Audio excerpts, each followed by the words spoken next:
नमस्ते जी। देखिए, स्वामी दयानंद जी ने अपना कुल जो साहित्य लिखा वो 20,000 पृष्ठों पर है और ऋग्वेद के 7वें मंडल के 61वें सूक्त के दूसरे मंत्र तक लगभग 7,000 मंत्रों का भाष्य उन्होंने किया। ऋग्वेद का 2,000 के लगभग यजुर्वेद के मंत्रों का भाष्य किया। सामवेद और अथर्ववेद के भी कई सौ मंत्रों का भाष्य स्वामी दयानंद जी ने किया।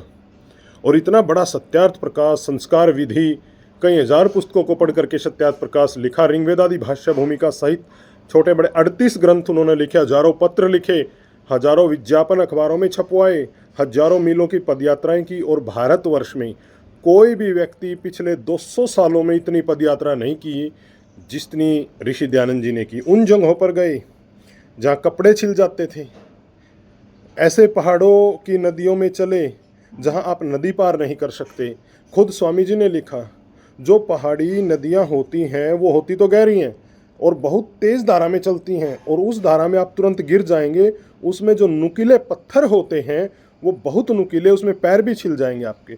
स्वामी जी जैसे बाल ब्रह्मचारी के पैर छिल गए तो हम चीज़ क्या है, उनके कपड़े फट गए, उस पार गए तो निष्प्राण हो गए, मृत्यु के समान ऋषि दयानंद हो गए। एक बार उनके क्षण में आया कि क्यों न यहीं पर जीवन लीला समाप्त कर दी जाए।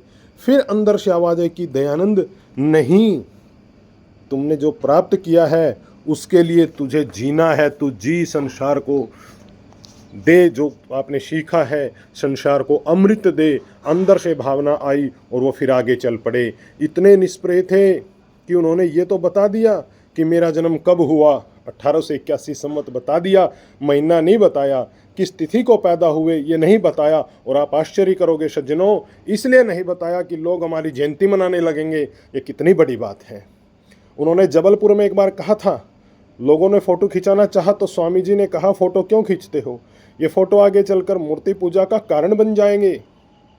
प्रबल हिदायत दी, खींच रहे हो तो खींचो, लेकिन इसकी पूजा कभी नहीं करना, धूप दीप नैवेद्य नहीं दिखाना, इतना स्वामी जी कह गए।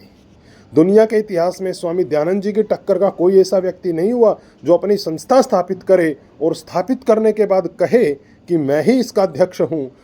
अपने को अध्यक्ष कभी स्वामी जी ने नहीं कहा, अपने को प्रधान नहीं माना। देखिए, यहाँ तक कि आर्य समाज की स्थापना हुई 7 अप्रैल 1875 ईस्वी को, दिन बुधवार, चैत्र शुक्ल प्रतिपदा, जिस दिन हम नया संवत मनाते हैं, संवत 1932 था, उसी स्थापना के दिन एक सूची तैयार हुई, 98 लोग सदस्य बने। उसके प्रधान बने गिरधारी लाल दयाल कोठारी और मंत्री चुने गए नानक चंद पानक चंद पारिक। दोनों बड़े पढ़े लिखे व्यक्ति थे। देखिए, और ऋषि दयानंद जो थे, वो जो दोनों पढ़े लिखे व्यक्ति थे, उन्होंने क्या किया, जब स्वामी जी के नाम लिखने की बारी आई तो स्वामी जी ने कहा कि मेरा नाम जो है वो सभासदों की गिनती में आप लिख लो, मेरा नाम पहले नहीं लिखा। आप आश्चर्य करोगे, 98 लोगों की जो सूची है उसमें महर्षि दयानंद जी का नाम 22वें स्थान पर है। जो संस्था स्थापित कर रहा है उसका नाम प्रथम स्थान पर नहीं है। एक व्यक्ति ने अमेरिका से चिट्ठी लिख दी, उसमें उन्होंने कुछ जानकारी चाही, स्वामी जी ने कहा नहीं, ये बात आप आर्य समाज के प्रधान से पूछे, प्रधान का काम होता है बताना, मैं इस बात को नहीं बताऊंगा। ऐसे ऋषि दयानंद, उनकी जन्मतिथि का पता करना बहुत कठिन काम था। हमारे पूर्वजों ने गजब तपस्या की। पंडित लेखराम जी का नाम आते ही आंख में आंसू आने लगते हैं। पंडित लेखराम जी पर स्वामी श्रद्धानंद जी ने यह भार सौंपा।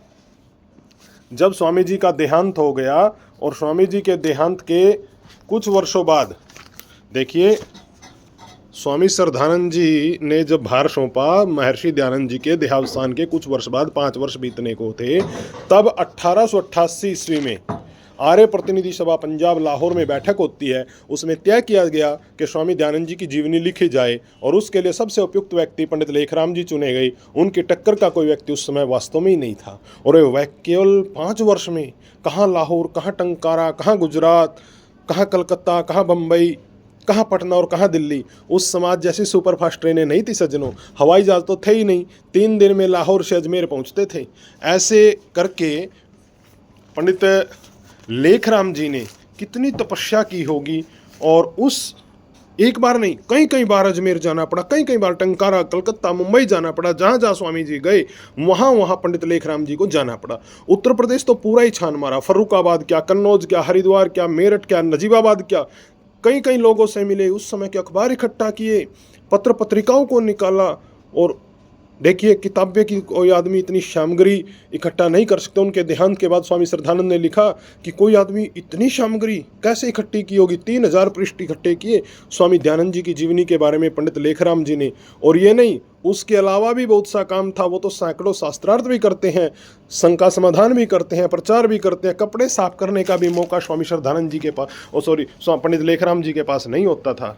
तो आज हमने थोड़ा सा अंश का स्वाध्याय किया।